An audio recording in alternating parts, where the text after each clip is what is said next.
So our last class of Bible school. It's kind of sad, isn't it?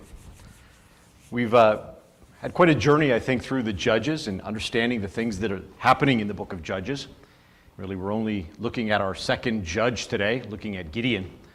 But there's a lot of interesting information that we run into with Gideon. And Gideon's topic is quite a bit larger than some of the other judges. And so we're only going to be touching on parts of that today. First few classes, we looked at how to deal with the Canaanites. And then yesterday we looked at how we should react when someone calls us to the work of fighting against the Canaanites, what our response should be. But what happens when there is nobody that's responding? What happens when you know that something needs to be done, but you're really afraid to do something about it? When you think, well, maybe someone else can do this, someone else will do this, someone else should do this, and I'm not capable and I'm not the guy or the girl to do this work. Well, Gideon gives us a really good look at what it takes to get ourselves going in the work. And Gideon has something that makes him the perfect person to begin the work to fight against the Midianites in this case. We're going to be looking at that this morning. And what he has is fear.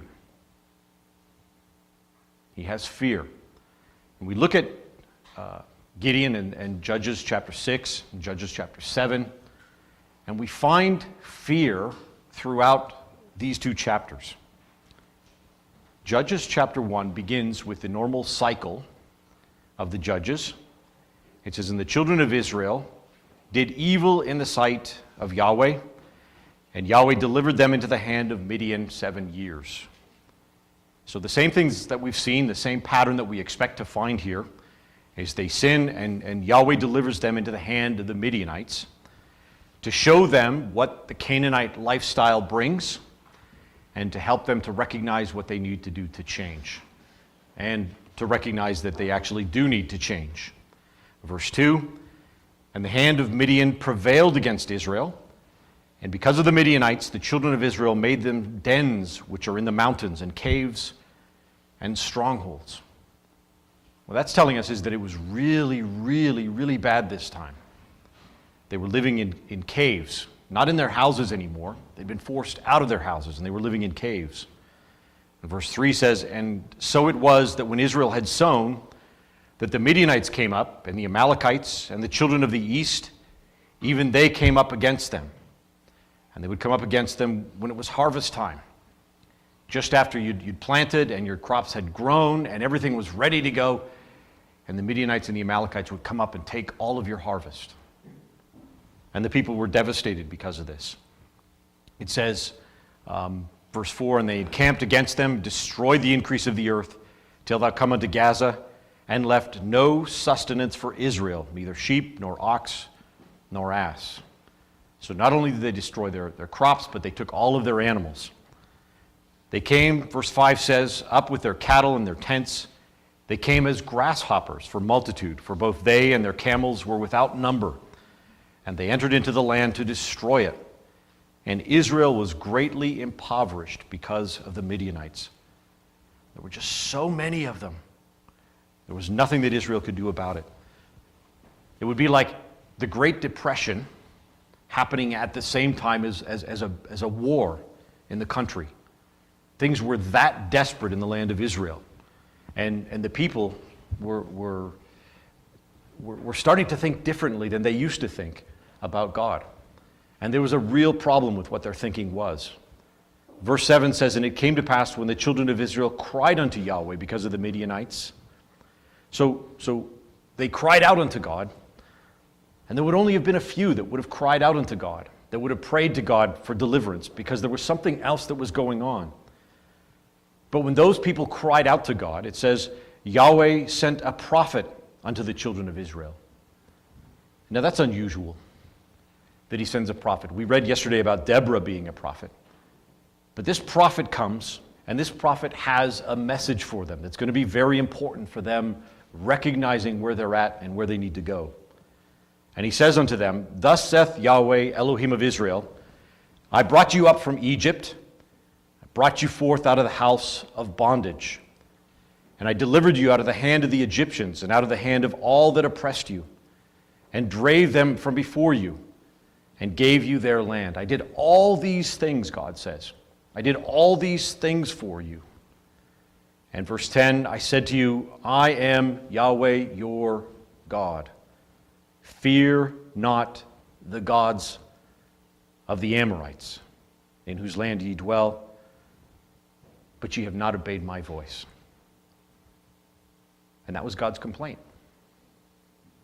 That was God's complaint. I've done all these things for you, he says, and you fear the gods of the Amorites. Now, it's unusual, I think, when you read that, because you could read right past it and not catch the gist of what he's saying there. You can read right past it and just think, okay, they failed to drive out the Canaanites again. But there's something more this time. There's something different about it this time when we read through it. What does it mean? He says the problem is that you fear the gods of the Amorites. Well, there's an echo here. There's an echo to the words of Joshua. Let's go back to Joshua chapter 24. What's he getting at? Why is there a prophet this time that comes and educates the people? And there's going to be an angel that comes next. But why is all of this necessary? Why not just send the judge? And of course, the preparation of Gideon is part of that. But there's an underlying message that God is trying to get across. There's a wrong thinking that God is trying to deal with the children of Israel. Joshua chapter 24, verse 14. Joshua says, and these are some of his last words, his advice to the children of Israel. He says, now therefore fear Yahweh, and serve him in sincerity and in truth, and put away the gods which your fathers served on the other side of the flood and in Egypt, and serve ye Yahweh. And if it seem evil unto you to serve Yahweh, choose you this day whom you will serve, whether the gods which your fathers served that were on the other side of the flood, or the gods of the Amorites. He says, make a choice. You're going to serve me, or you're going to serve the gods of the Amorites. Fear Yahweh, or fear the gods of the Amorites, in whose land ye dwell. But as for me and my house, we will serve Yahweh. Joshua was telling them, you need to make a choice here. They were supposed to be fearing Yahweh, but at this point in time, they were fearing the gods of the Amorites. Fearing. I think it's useful to take a look at this concept of fear, as it's used really, really well in this chapter in the story of Gideon. So really there's two types of fear that we have to deal with. The first fear is the feeling of anxiety caused by the presence or nearness of danger. So if you got up this morning really early and you went out for a run, or maybe not that ambitious, maybe you were walking to the bathroom, and you got up and there was a cougar that was right in front of you. That was number one, right? It would terrify you. You would jump right out of your shoes and you would be running or doing something to try to get away. That's fear number one. It's an unpleasant emotion caused by the belief that someone or something is dangerous and likely to cause pain. In our story here that we're looking at today, the Midianites are the ones that you would have this type of fear for, because they had 135,000 men in their army. There's also fear number two.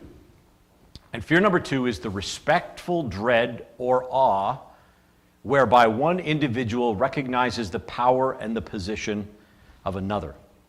So that's fear one and fear two. So fearing the gods of the Amorites, which do you think it would be? So it would be two, because the gods of the Amorites were not an immediate threat, but they did have a respect or an awe at this point in time for the gods of the Amorites. Now, which type of fear are we supposed to have for God? Fear number two, right?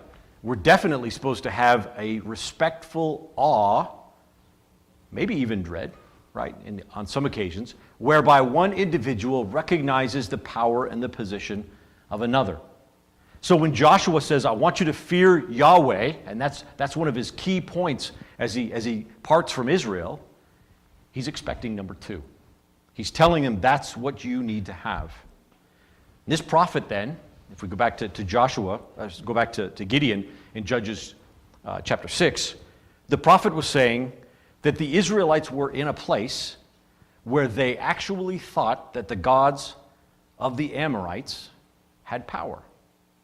That's the place that they had arrived at. They actually thought that the gods of the Amorites were in control over them. They had respect for them and they had awe for them. Well, how could they have gotten to this point? Because this is a really difficult place for God's pattern of saving with the judges to get them out of. But how could they have arrived at a place where they actually had this type of fear for the gods of the Amorites? Well, think about the conditions that they lived in. The average person, if you were in Israel, would look out and you would think that the Amorites were actually strong. It'd be very easy for you to think that the Amorites were actually strong. The Midianites were ruling over you.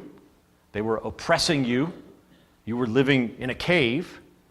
They beat you when you had battles with them. They were always victorious. You'd think the gods of the Amorites must actually be stronger than Yahweh is. And that's what many people in Israel actually began to think. Now, think about how that works sometimes, or can work sometimes in our lives, or maybe in people that we thought of that have had so many difficulties come into their life, and they get to a point in their life where they think that God really isn't in control. Because God would never do that to us. God would never do that to me. And they get to a place where they actually think that God is not in control. And that's a very dangerous place to be. And that's where many in Israel were, where they were in a place where they actually didn't think that God was the one that was in control. But God uses trials to adjust our thinking when His Word isn't getting it done. And He uses those trials to help us to come back onto the right path. And we need to make sure that we don't misinterpret those trials and think that God really isn't in control. I hope that makes sense.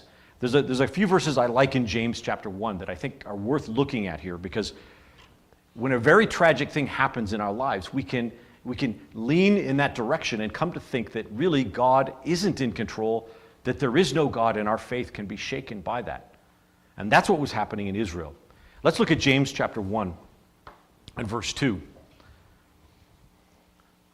So in this case, we've got the believers are in a really difficult position because of the persecutions that they're having, and they're wondering about all these trials that are coming on them in James time. So James chapter 1, verse 2, James says, "My brethren, count it all joy when you fall into diverse temptations, knowing this, that the trying of your faith worketh patience. But let patience have her perfect work, that she may be perfect and entire, wanting nothing." So let God bring these trials into your life because He is working to change you, to make you into something that He can use. He's doing that for a reason, and it's for your own good. He says, so let that work in you. But sometimes you're going to have trials that are going to come in your life, and you're not going to understand those trials. You're not going to know what those trials are coming for. Sometimes there'll be multiple trials, and you'll begin to think, maybe like Israel did in the time of Gideon, that maybe God isn't in control. He says, no, that's the wrong approach. God is in control. God is directing your life. And what should you do about it? He says in verse 5, if any of you lacks wisdom, if you don't understand why those trials are coming, ask God. Right? And God will make it clear to you why those trials are coming and what's happening. So that's a little aside I think that's helpful for us, and maybe helps us to relate to what Israel was going through in their difficulties in the times of Gideon. So many in Israel then were thinking that Yahweh was not as powerful as the gods of the Amorites. For them, They had fear number 2 for the gods of the Amorites instead of having fear number 2 for Yahweh. So when God brought the Midianites against them and God oppressed them, you remember from class 3 we said that God allows, even brings difficulties into our lives to help us to see that his ways are better. And after he has shown us this, we must decide who our master will be. Well, for Israel, that was being short-circuited because they actually thought that these trials were coming not from God. They thought the Midianites were not under God's control, but they were actually under the control of the gods of the Amorites. That's the context of Gideon. That's the problem that Israel faces at this point in time. So let's take a look at Judges chapter 6, verse 11. Now we have the angel that shows up. Judges 6:11, it says, "And there came an angel of Yahweh, and he sat under the oak which was in Ophrah, that pertained unto Joash the Abiezrite. And his son Gideon threshed wheat by the winepress to hide it from the Midianites." So we said fear is a key point in Gideon's life. Fear is something we want to keep an eye on in Gideon's life. Fear? Why is he threshing wheat in the winepress? Because he's afraid of the Midianites in this case. Right? You would never do that. You would never thresh grain in a winepress. And yet he's doing that because he's afraid that the Midianites are going to come and attack him. Which fear? 1 or 2? Fear number 1. You got it. So he's got this fear for the present threat of danger coming, the Midianites coming to fight against him. So verse 12 says, "And the angel of Yahweh appeared unto him and said to him, Yahweh is with thee, thou mighty man of valor." He says, Yahweh is with thee. Okay, we get that. And then he calls him a mighty man of valor. Why does he call him a mighty man of valor? You're threshing wheat in a winepress, hiding from the Midianites. You're not a mighty man of valor. And the word mighty there is the word Gibor. It means powerful. By implication, it means a warrior. The man of valor just means a man of force. So here's Gideon, our mighty warrior, and he's hiding in the threshing floor, in the winepress, instead of in the threshing floor, right? He's not where he should be because he's afraid of the Midianites. We don't have to read the story of Gideon because we're familiar with the rest of the story of Gideon. What does Gideon need over and over and over again to get him to get to work and to do the work? He needs signs, right? He keeps asking for signs. Why does he keep asking for signs? He keeps asking for signs because of fear, number 1. Because he's afraid, because there is an imminent danger. So that's what we see with Gideon, is he's a guy that's just always afraid of things. And yet, somehow, God needs someone that understands fear number 2 in order to make these things happen. So he asks for signs, sign after sign. But what does Gideon say about himself? In verse 15, if we go down there, we'll skip a couple of verses just to see this. Gideon says, he says, "O my Lord, wherewith shall I save Israel? Behold, my family is poor in Manasseh, and I am least in my father's house." How can I make a difference, he says? I'm nobody, right? And that's probably how most of us feel when we think about the need to bring about changes in the ecclesia. Why me? I'm not the right person to do that. Well, that's exactly how he felt. And he's definitely not a mighty man of valor by what we see here. Verse 14 says, "And Yahweh looked upon him and said, Go in this thy might," so there it is again, "and thou shalt save Israel from the hand of the Midianites. Have not I sent thee?" So this might, this strength is what he's talking about. He says, you're going to save Israel from the hand of the Midianites. But what's all this confidence that the angel has in him based on? Now you could say, well, the angel knows, God knows the end from the beginning, so that's what it's going to be based on. But I think you'd be missing it. I think we'd be missing the point if we thought that was what it was. There's something in the conversation that Gideon has with the angel that shows where God's confidence is based. So let's go back to verse 12. It says, the angel of Yahweh appeared to him and said, Yahweh is with thee, thou mighty man of valor. Right? So then Gideon responds, and Gideon said to him, O my Lord, if Yahweh be with us, why then is all of this befallen us? And where be all his miracles which our fathers told us of, saying, did not Yahweh bring us up from Egypt? But now Yahweh hath forsaken us and delivered us into the hands of the Midianites. What's the key statement that he makes in verse 13 that tells us that he's a mighty man of valor? What tells us that he's the guy for the job when you look at verse 13? He says, Yahweh has delivered us into the hands of the Midianites. Yahweh has done this, right? Isn't that awesome? Just that one statement. That's the statement right there that makes all the difference, because Gideon is different than the rest of the people of Israel, or than many of the people in Israel, because Gideon believes something that other people just don't believe. He knew that the power of the Midianites did not come from the gods of the Amorites, but that it came from Yahweh himself. And this was something that very few people in Israel believed. You know, when we get to the end of the class today, we're going to find that actually the Midianites believe this too. And it's wonderful how this conversion has taken place. So we're not surprised then, I think, when we come down to verse 14, and the angel says, it says, and Yahweh looked upon him and said, go in this thy might.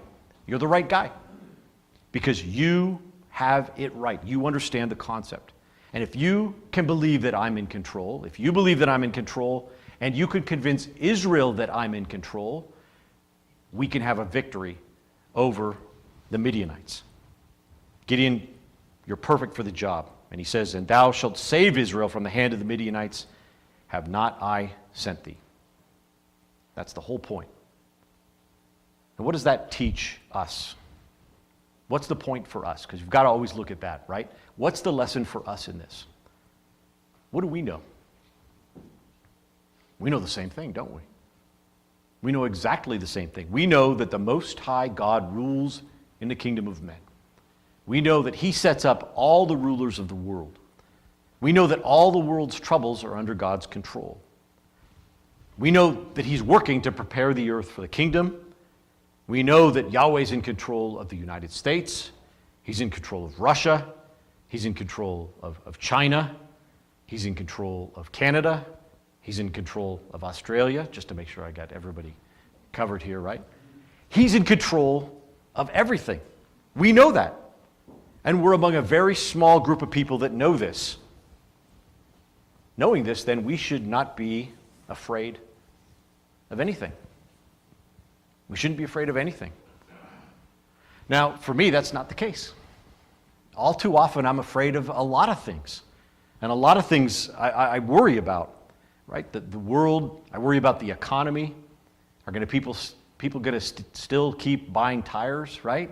That's one of the things that bothers me. I worry about teaching this class. And Michelle always says to me, God's in control. And that's really annoying, right? She always says that to me. But she's exactly right. That's exactly what it is. God is in control. And we know that God's in control. And yet we have this struggle between these two types of fear, don't we? We know fear number two, and yet fear number one seems to be the greater driver, at least in my life. That fear seems to be the greater driver in my life. Which one is stronger? Fear number two is definitely stronger, isn't it? It just takes longer to build up fear number two. If we realized that God was in control of everything, nothing would be a problem for us at all. If we could just get to that level. Well, Gideon is going to be pushed, I think, to a level where he does amazing things as well. And really, God does them. He's the one that shows Israel the way to go as he goes through this. So verse 16, one other thing we should point out is that fear number two is the antidote to fear number one. We've been alluding to that, but fear number 2 is the antidote to fear number 1. So if you're afraid of things, you should work on fear number 2. And with Gideon, how does he work on fear number 2? We haven't seen it yet, but he asks for signs. So we've just had a whole bunch of signs presented to us this week that should help fear number 2 be a lot better for us, right? The book of Revelation is our book of signs that proves to us that that God is a God that we should respect and have awe for, because we actually believe that he's in control of all things. And if we want to work on fear number 2, that's how we do it. We look at the signs that have been given to us and we study them, and then we look at the world and go, that happened. And that happened. And that happened. Just like God said. And that's exactly what Gideon does, except he does it in real time. All right, so let's take a look then, verse 16. It says, "And Yahweh said to him, Surely I will be with thee, and thou shalt smite the Midianites as one man." So Gideon says, whoa, I believe you're in control of all things, but me fighting against the Midianites? All of those guys as one man? Wow, so fear number 2, yes, but fear number 1, more. And he said unto him, verse 17, "If now I've found grace in thy sight, if you're going to use me and help me to do your work," he says, "then show me a sign that thou talkest with me." The New International Version, I think, is good here. It says, "Give me a sign that it's really you talking to me. Prove to me, God, Yahweh, that this angel is really an angel that's speaking to me, and that he's your angel speaking to me." So, first sign comes up here, right? So Gideon goes out and he prepares what amounts to a burnt offering, I think, which represents a dedication, complete dedication, and for sure a meal offering there, a gift of one's own labors.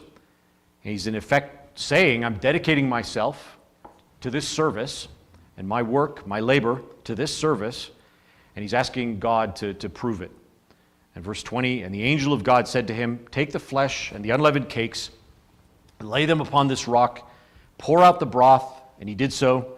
And the angel of Yahweh put forth the end of the staff that was in his hand, and touched the flesh and the unleavened cakes, and there rose up fire out of the rock, and consumed the flesh and the unleavened cakes." A symbol of God accepting the offering, for sure. God accepting what the offering represented, which is, yes, I accept you as the one, and God providing the sign which proved to him that it was God, it was Yahweh that was in control, that was going to help him. And then we're told the angel of Yahweh departed out of his sight. So Gideon had been given a sign. He'd been given a sign of exactly what he intended to do, and that God was supporting what he was intending to do. And then he's put to work. His first mission comes up.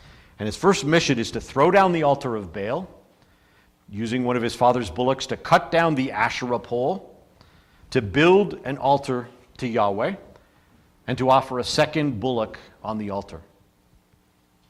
It would be a great symbol of what we were talking about, the fact that the Amorites weren't really gods, but only God was. Judges 6, verse 27, "Then Gideon took 10 men of his servants, and did as Yahweh had said unto him. And so it was, because he feared his father's household," so he's got some fear number 1 going on there, "and the men of the city, that he could not do it by day, and he did it by night." The present danger was large in his mind, but he goes forth and does what he was asked to do, and he does it at night.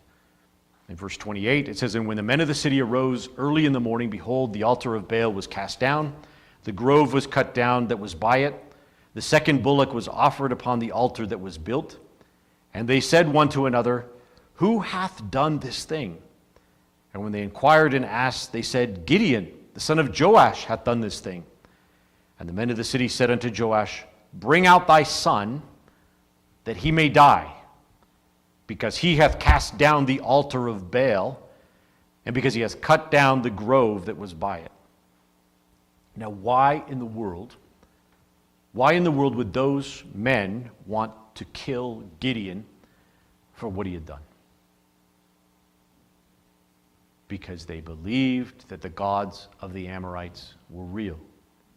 And they believed that if this had happened, what he had done would actually bring the anger of the gods of the Amorites on their city. And so they said, let's kill Gideon. because of what he's done, because they actually believed the wrong thing. But Gideon's father, Joash, believes the right thing.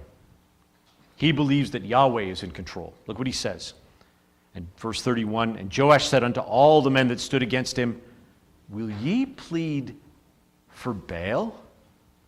Will ye save him? He that will plead for him, let him be put to death. Let him be put to death, whilst it is yet morning.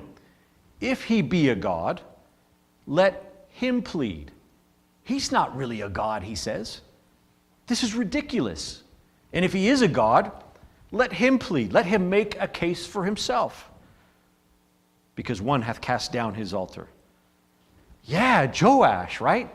He's saying exactly the right thing. You've got it. And that's probably where Gideon got it from.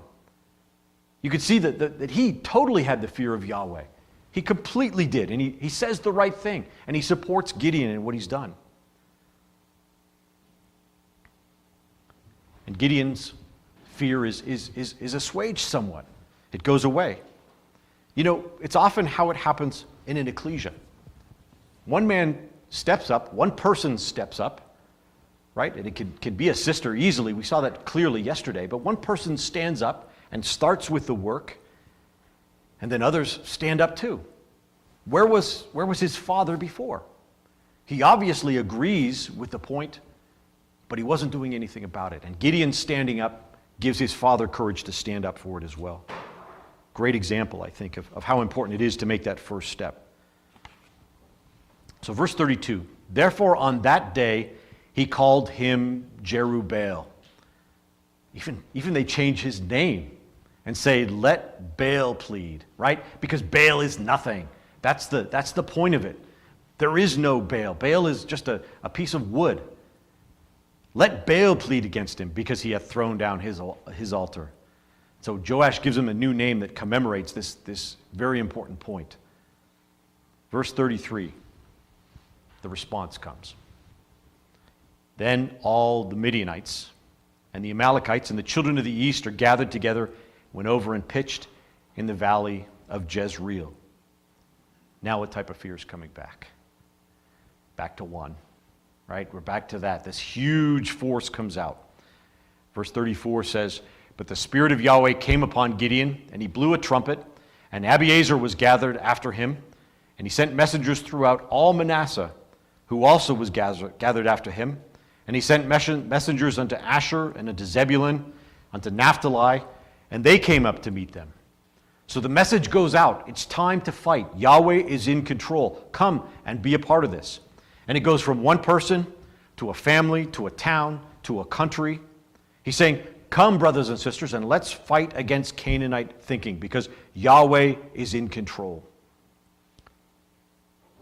And they get out there, and they gather together, and they look out, and they face an army of 135,000 men. And Gideon looks, and he's got 32,000. Back to fear number one again, right? There it is again. It's going to play on him. Fear number one is getting stronger and overpowering fear number two. So what does he do? I'm going to need a sign, right? He asks for a sign at this point. Verse 36. And Gideon says to God, if thou wilt save Israel by mine hand, as thou hast said, behold, I will put a fleece of wool in the floor. And if the dew be on the fleece only, and it be dry upon all the earth beside, then shall I know that thou wilt save Israel by my hand, as thou hast said. You know, I read that verse and I wonder what he's thinking. That night when he went to bed, what was he hoping would happen? Right? If the fleece is wet and the ground is dry, God is with him, and that means what does he have to do? He's got to go out against 135,000. But if the ground is wet and the fleece is wet the next day, what does he have to do? Nothing. He could just run and hide again and escape and go back to where they were. And I bet that thought went through his mind a few times that night. But God makes the point that he's in control and shows him very clearly. Verse 38, it says, and it was so, for he arose early on the morrow and thrust the fleece together and wringed out the dew of the fleece, a bowl of water. But fear one is still there, right? Is that just a coincidence? Is there something that I didn't think about there and that just happened because that's just what happens? Verse 39. So Gideon said unto God, let not thine anger be hot against me, and I'll speak but this once. Let me prove, I pray thee, but this once with the fleece. Let it now be dry upon the fleece, and upon the ground let there be dew. And God did so that night, for it was dry upon the fleece only, and there was dew on all the ground. God says, no problem. And boosts fear number 2 for him. And his confidence is increased at that point. You know, we might be a bit smug thinking about Gideon needing all these signs. But if we ever get to thinking that way, just let's look at ourselves and make sure that we aren't in a similar position. Let's make sure that our fear number 2 is strong. So we come to Judges chapter 7, verse 1. It says, Then Jerubbaal, who's Gideon, and all the people that were with him rose up early, and they pitched beside the well of Herod, so that the host of the Midianites were on the north side of them by the hill of Moreh in the valley. And you'll never guess what Herod means. Herod means fountain of trembling. Because the Israelites were all trembling as they looked down at the 135,000 men. They were vastly outnumbered. And it's only just starting, but they're vastly outnumbered. And not enough of them realized that Yahweh was the one that had the power and that Yahweh was the one that was in control. And so God decided, okay, I'm going to make that very, very, very clear. And the Lord said, Yahweh said to Gideon, the people that are with thee are too many for me to give the Midianites into their hands, lest Israel vaunt themselves against me, saying, mine own hand hath saved me. I don't want them to think that the victory that I'm going to give them was something that they did themselves. And that's a very important principle, because pride in ourself and pride in our accomplishments is the opposite of fear number 2. It erodes fear number 2. When we think that it's us that's doing it and it's not God that's in control, we lose that respect for God. Verse 3, it says, Now therefore go to, proclaim in the ears of the people, saying, Whosoever is fearful and afraid, let him return and depart early from Mount Gilead.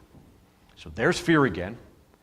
And he says, all right, anybody that's afraid, they don't have to go to the battle. They can go. And it says, and there returned of the people 22,000, and there remained 10,000. So everybody that was afraid, everybody that had what? Which fear? Fear number 1. Everybody that has fear number 1 leaves, right?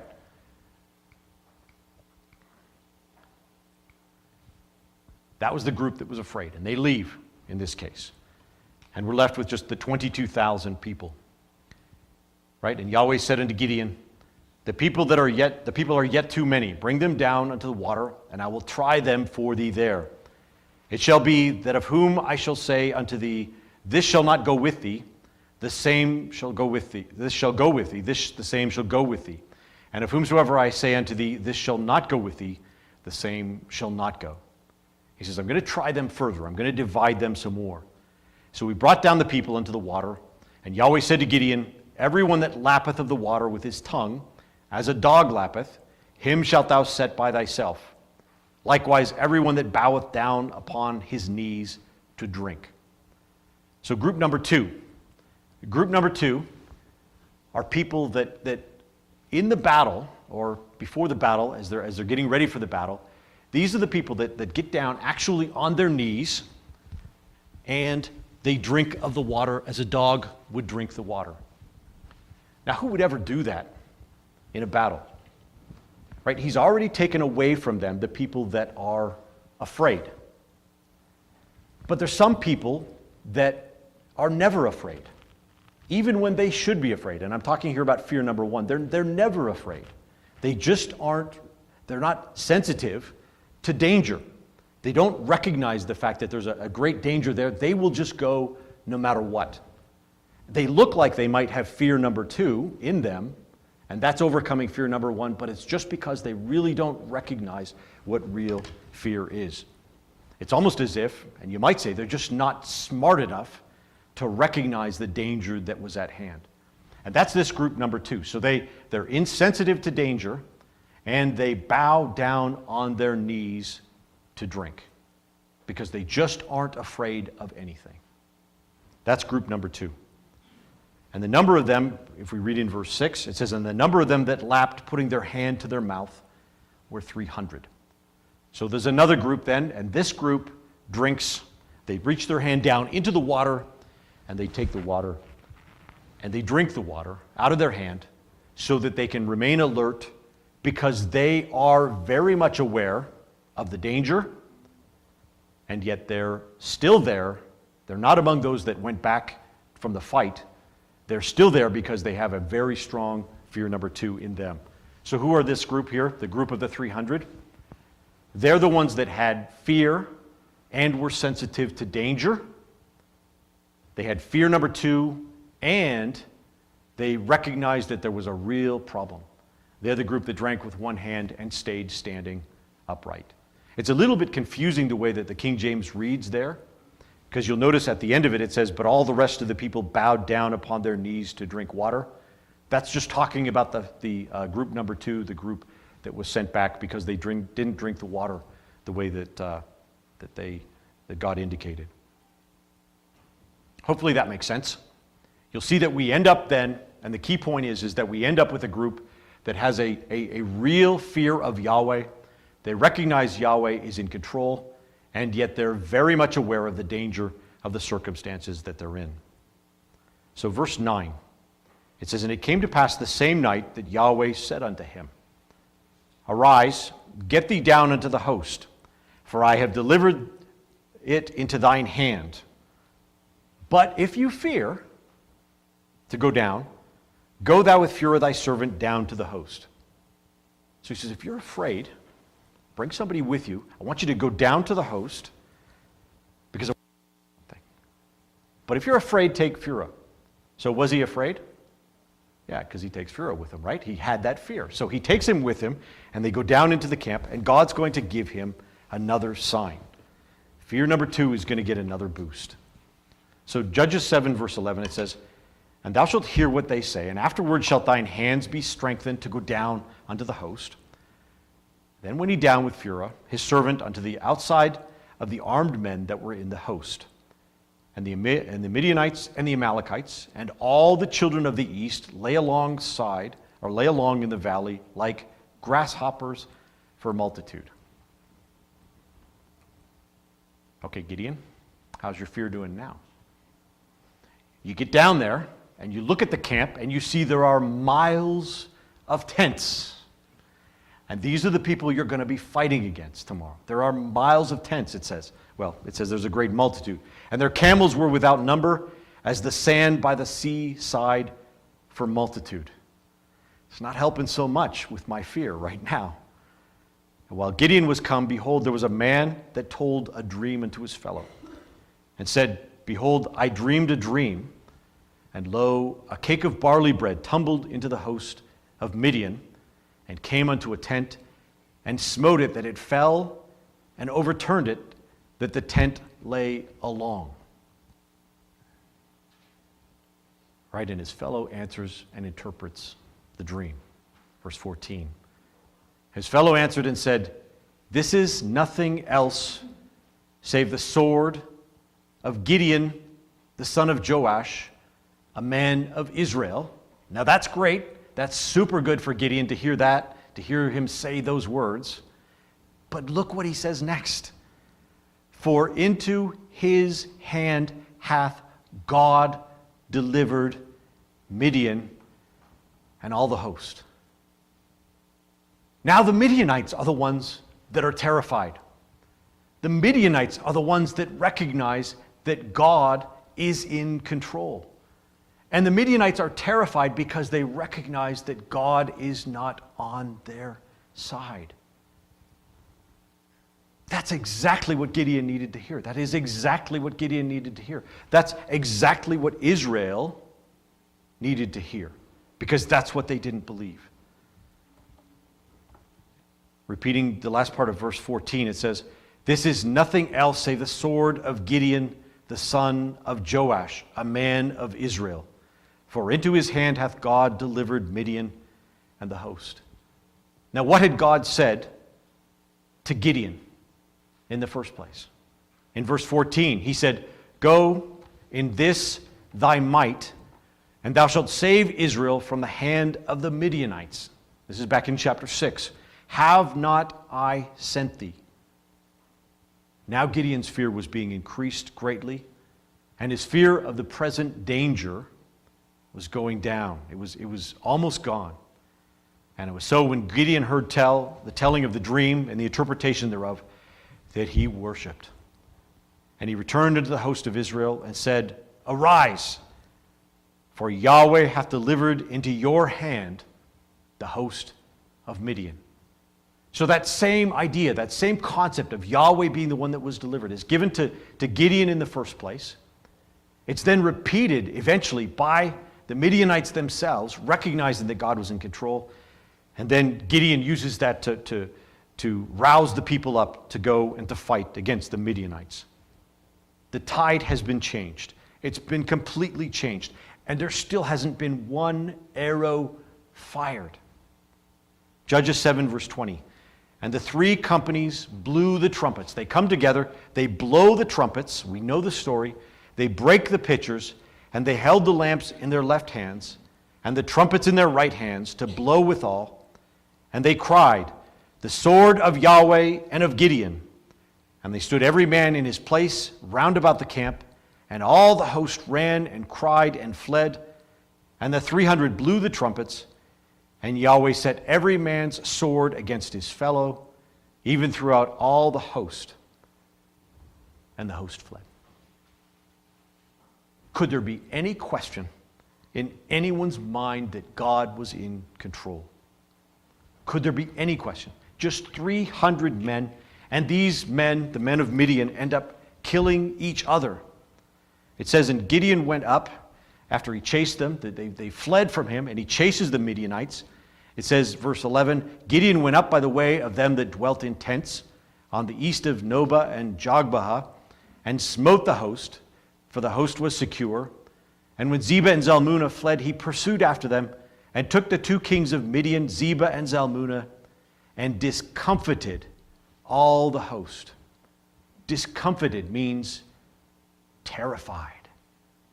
He terrified now the host of the Midianites. The tide has completely turned. Brothers and sisters, what an awesome week we've had together. We've seen the incredible wisdom of God and how superior God's wisdom is to anything that the world has to offer. We've seen how foolish it is for us to do what's right in our own eyes.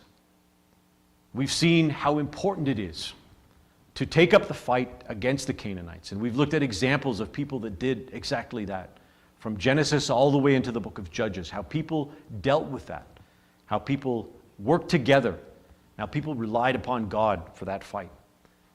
We saw how important it was for us to be like judges, for us not only to uphold the commandments of God, but for us to go out and to save each other, showing each other the same kind of love that God shows for us in that type of deliverance. And we've seen how important it is for us to answer the call when others call us to help. Because that call is going to come. There's going to be many opportunities that we have to go out and to fight against the Canaanites. When that call comes, go and fight.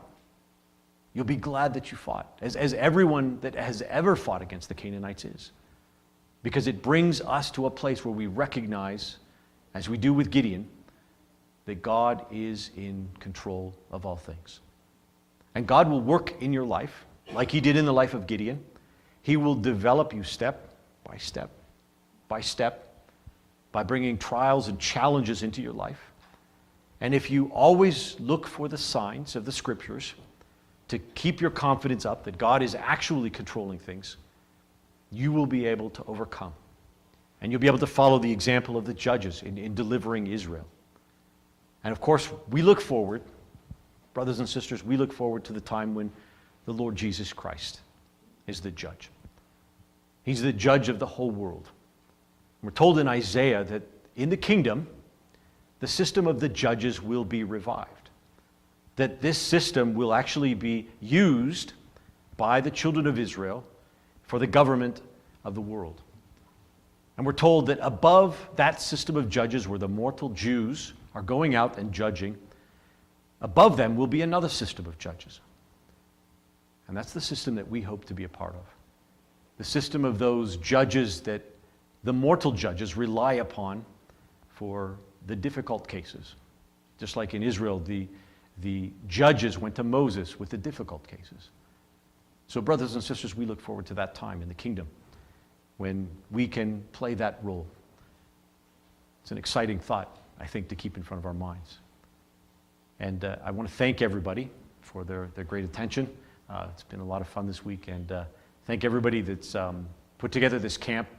I know there's a small group, and they do a lot of work in order to put it on, and it is very much appreciated. So thank you very much.